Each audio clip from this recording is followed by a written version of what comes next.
1945년 2월 해방을 6개월 앞둔 시점에 한 청년이 일본 후쿠오카 형무소에서 생을 마치게 됩니다. 그 차디찬 감옥에서 숨을 거두게 됩니다. 이때 이 청년의 나이가 27살. 이름은 윤동주. 시인이자 독실한 크리스찬입니다. 그 청년은 총도 들지 않았고 칼도 쓰지 않았습니다. 그러나 그의 시는 온 백성들을 깨우게 하였고 그의 침묵은 시대의 웅변이 되어서 외쳐졌습니다. 죽는 날까지 하늘을 우러러 한 점 부끄러움이 없기를. 그렇게 써내려간 서시는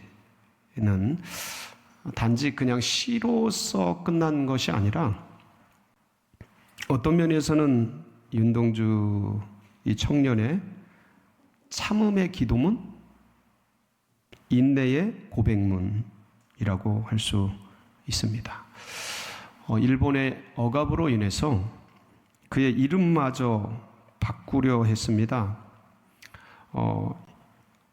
히라누마 도주. 이게 이제 일본식 윤동주의 이름이었습니다. 그렇게 강요를 받았지만 윤동주는 끝까지 자신의 본명을 지켰습니다. 그가 택한 이 침묵, 이거는 두려움 때문이 아니었습니다. 그것은 하나님 앞에서 자신을 지키는 방법이고 그 인내와 견딤은 그의 신앙의 선택이었습니다. 시인 윤동주가 말합니다. 잎새 이는 바람에도 나는 괴로워했다. 그랬던 윤동주. 그가 오늘 우리에게 어떤 면에서는 조용히 이렇게 묻는 것 같습니다. 그대는 지금 무엇까지 참을 수 있습니까? 오늘 본문에서 예수님께서 뭐라고 말씀하셔요? 이것까지 참으라. 그때 당시에 칼이 오고 가고 배신이 난무하고 분노가 끓어오르고 폭력이 귀가 잘리고 피가 튀는 그 폭력이 난무하는 그런 상황 속에서 주님은 전혀 소리치지 않으셨어요. 그리고 조용히 참음으로 인내하심으로 그 길을 걸어가셨지요. 어떤 면에선 오늘날 혈기와 분노 이런 것들이 대결, 치열한 어떤 갈등 이런 게 난무하는 오늘날 우리에게 묻고 계시는 듯합니다. 이것까지 참을 수 있겠느냐? 오늘 우리가 이제 본문의 말씀을 함께 이제 묵상하면서 주님께서 걸으신 인내와 참음의 길을 우리가 함께 상고할 터인데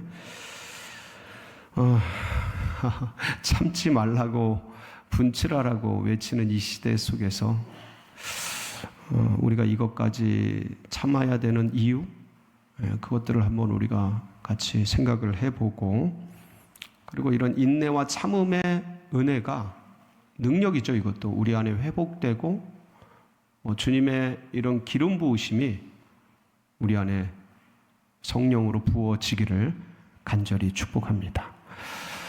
이 당시 겟세마네에서는 주님께서 제자들과 함께 기도하고 계셨고, 이 당시에 우리가 잘 알지만 가룟 유다는 예수님을 은 30냥에 팔아 넘겼습니다.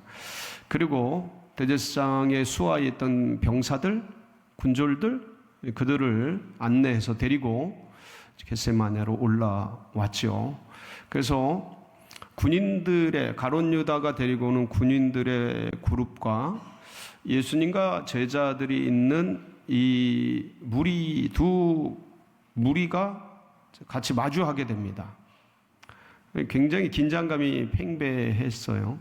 이때 가룟 유다가 입맞춤으로 이 사람이, 왜냐하면 그때 캄캄한 밤이었고 숲속 아니었기 때문에 2000년 전에는 가로등이나 이런 불빛이 없었기에 뭐 이렇게 횃불을 들고 왔는데, 이 횃불이라는 게 바로 그 주변 조그만 비추지 상대방이나 주위에 이 어둠을 물리치기에는 역부족이었거든요.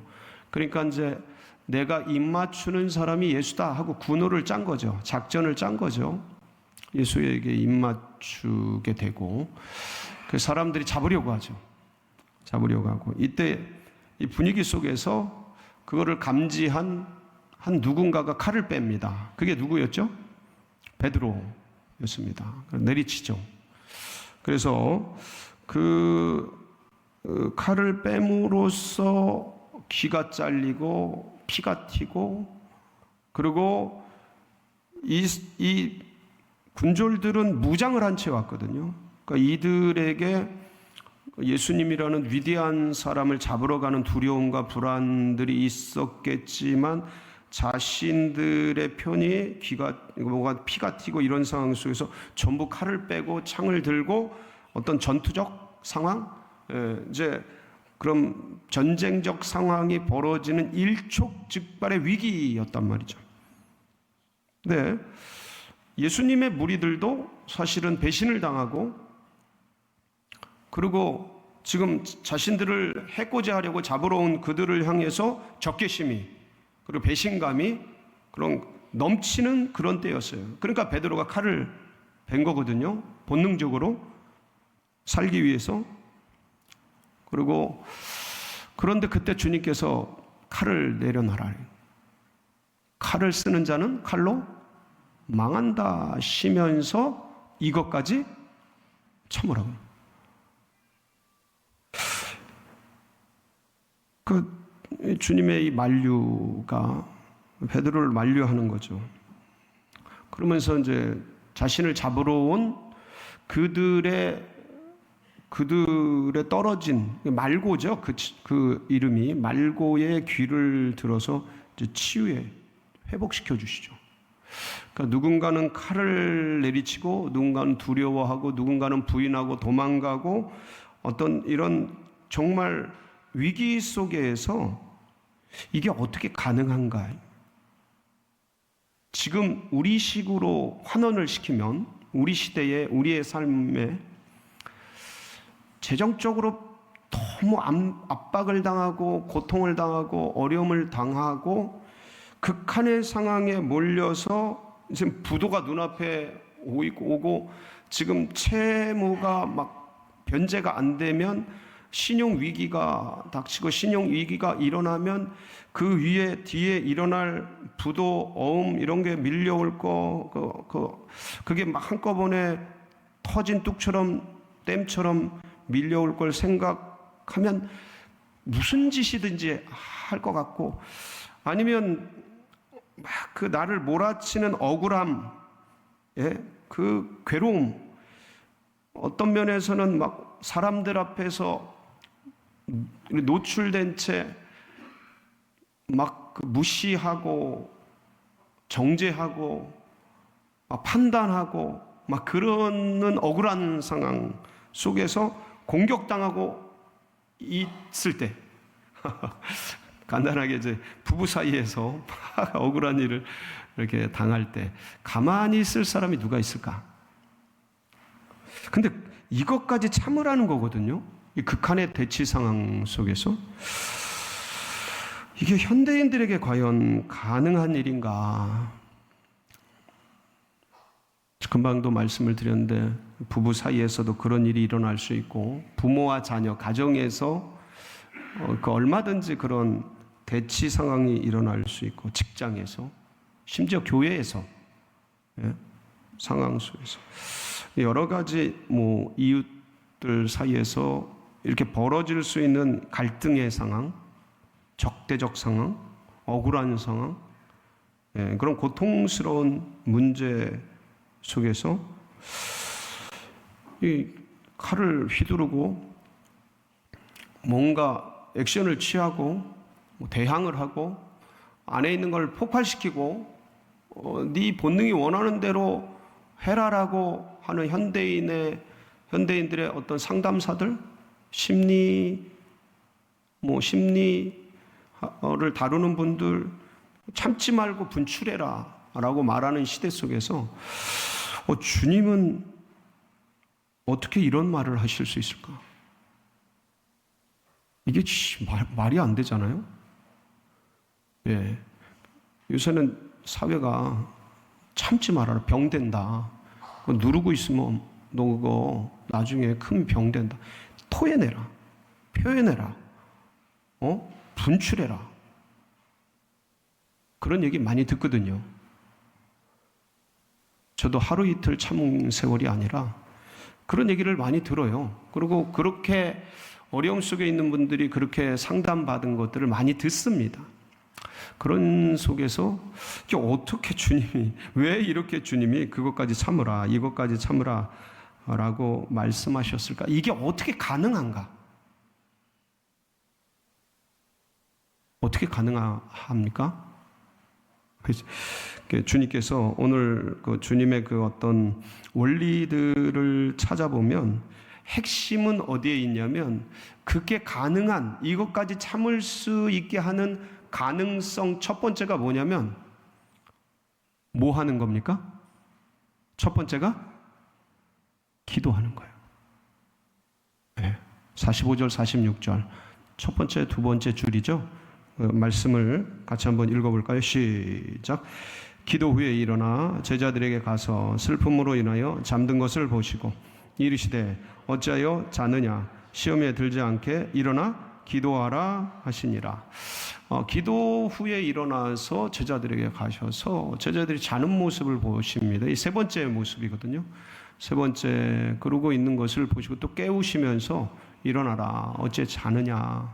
그래서 시험에 들지 않게 일어나서 기도해라 라고 이제 말씀하십니다. 근데 요 45절 그 앞절 우리가 읽지는 않았는데, 누가복음 22장 44절에 주님께서 기도를 하시는데 어떻게 기도하시냐면 땀방울이, 그러니까 일단 기도를 할 때 땀이 흘리는 게 쉽지 않습니다. 쉽지 않은 건 우리가 더 잘 알아요. 그렇죠? 근데 그 땀이 뭐가 돼요? 피가 될 정도로 기도하시는 거예요. 그러니까 그것만큼, 이렇게만큼 예수님도 뭘 느끼신 거예요? 힘드셨던 거예요. 내면이 괴로웠던 거예요. 부딪히고 싶지 않았던 거예요. 그 쓴 잔을, 십자가라는 쓴 잔을 마시고 싶지 않았던 거예요. 그게 내면의 갈등이고 고민이고 어려움이었던 거죠.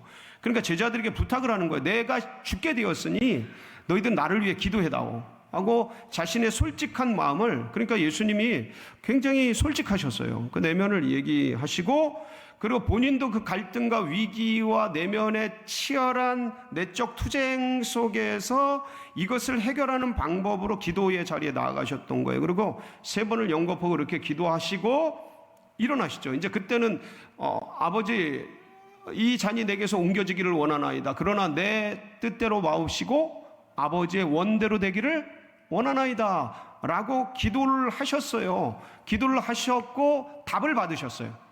답을 받으셨고 이제 내 마음을 다스릴 수 있게 됐죠. 그리고 이제 오셔서 제자들에게 한 말씀이에요. 제자들에게 한 말씀이, 너희들 일어나라, 깨워서 일어나서 뭐 해라?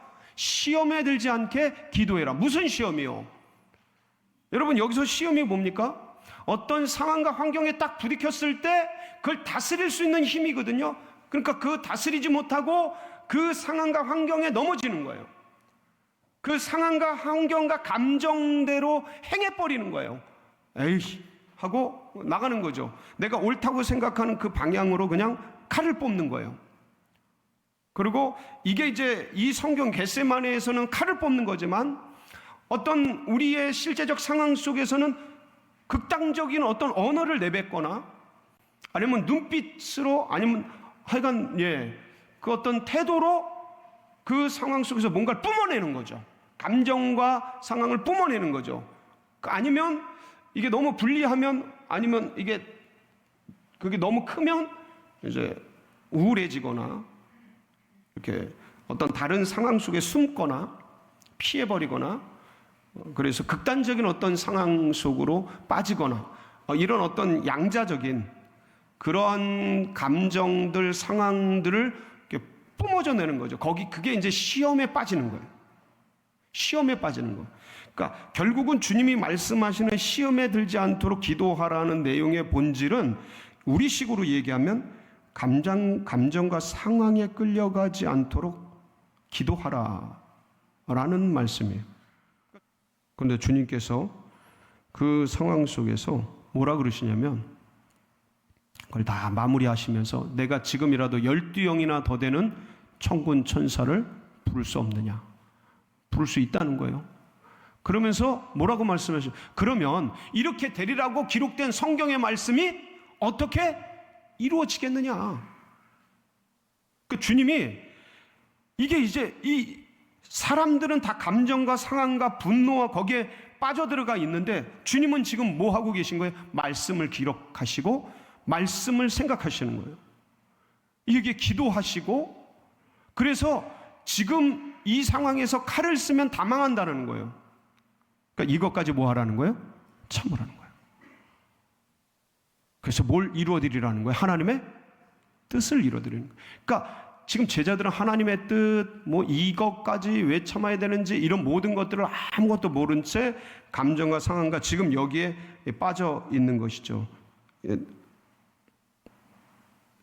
여러분들, 그러니까 내가 생각할 때 이게 맞고 내가 생각할 때 이게 옳다고 생각해도 주님 앞에서 여러분 기도하시기 바랍니다. 기도하셔요. 일단은 기도하셔요. 그리고 주님 앞에서 내 감정을 확인하셔야 됩니다. 내가 이게 진짜 이게 옳다고 생각하는 내 감정이 맞는지. 그리고 주님 앞에서 확인하셔야 돼요. 그 길을 걸어가셔야 돼요. 여러분 이건 비굴한 게 아니에요. 이건 진짜 굉장한 인격자입니다. 왜냐하면 내 감정과 상황보다 하나님의 뜻을 붙잡으려고 하는 고도한 믿음의 사람이에요. 고도의 믿음의 사람이에요. 아무나 할 수 있지도 않아요. 보통 그냥 감정 가운데 흘러갑니다. 그러니까 여러분께서 폭력을 중단하는 그 용기, 예? 그러니까 복수를 멈추는 어떤 행위, 이거는 하나님께로부터 오는 거거든요. 마땅히 복수의 칼을, 저 배신자에게 마땅한 정의의 칼을, 이게 이제 성경 속이지만 이게 오늘날 우리 속에서는 상대방에게 벌어지는 그런 일들을 딱 견딜 수 있고 참을 수 있는 건 하나님이 주시는 크신 은혜입니다. 네, 이게 쉽게 그렇게 되지를 않아요. 그래서 마지막에 보면 주님께서 이것까지 참으라 하시고 뭐라고 어떻게 하십니까? 한번 보실까요? 51절 같이 읽습니다. 시작. 예수께서 일러 이르시되 이것까지 참으라 하시고 그 귀를 만져 낫게 하시더라. 물론 이제 참는 것도 굉장히 어려운데 더 중요한 건 뭐냐면 참고 나서 그 상대방에 떨어진 귀를 붙여주는 주님의 모습이에요. 이게 뭐냐면 참는다라는 것은 결국은 치유함으로 상대방을 만져주고 온전케 해주는 치유함으로 완성되는 거예요. 이것까지 참는 건 그냥 이빨 깨물고 참는 것으로 멈추는 게 아니에요. 상대방을 향한 용서, 상대방을 향한 배려, 상대방을 향한 따뜻한 언어. 여기서 만져주셨다 그러는데 낫게, 귀를 만져 낫게 하시더라 이렇게 기록이 돼. 만지다라는 게 뭐냐, 헬라어로 합토마이예요. 합토마이는 그냥 단순한 터치가 아닙니다. 목적과 의도가 있는 만짐이에요. 주님이 행하신 일은 의도가 있으신 거예요. 치유를 목적으로 하는 거예요. 그냥 단순한 터치가 아니에요. 접촉이 아니에요. 그래서 이 사람을 낫게 하려는 주님의 의지가 합토마이, 만져짐에서 있는 거예요. 사람이요, 몸을 그냥 거칠게 만지는 것과 예를 들어 엄마가 내 손은 약손이다 그러면 아이를 만져주는 거는 완전히 다르잖아요. 같은 터치라도 의미와 목적과 강도가 다르잖아요. 그것처럼 그 영혼을 만져주는 언어, 그 상처 입은 사람을 회복시켜주는 그런 행동. 여러분들 이게 그러니까 이빨 깨물고 참는 사람에게는 도무지 나올 수가 없어요. 근데 기도하고 마음을 다스린 사람에게는 내가 분명히 옳고 맞는데도 불구하고 억울한 일을 당하는데도 불구하고 거기서 손길이 나오는 거예요. 만질 수 있는 거예요. 이게 쉽지는 않습니다. 제가 거듭 말씀을 드리지만, 그런데 주님께서 이것까지 참으라고 말씀하시는 배경에는 바로 이 부분까지 있다라는 거예요. 상대방을 회복시켜 주고 상대방을 일으켜주는 그러한 행동. 오늘날 이제 5월달 이제 시작을 했습니다. 내일이면 또 어린이날이고, 사흘 뒤면 어버이날이고, 또 일주일 뒤면 스승의 날이고, 또 그 일주일 뒤면 부부의 날이고, 온갖 가정의 달 행사들이 5월달에 가득해요.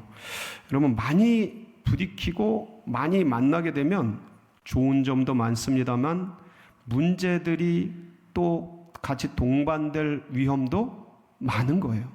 많이 만나거든요. 많이 노출이 되거든요.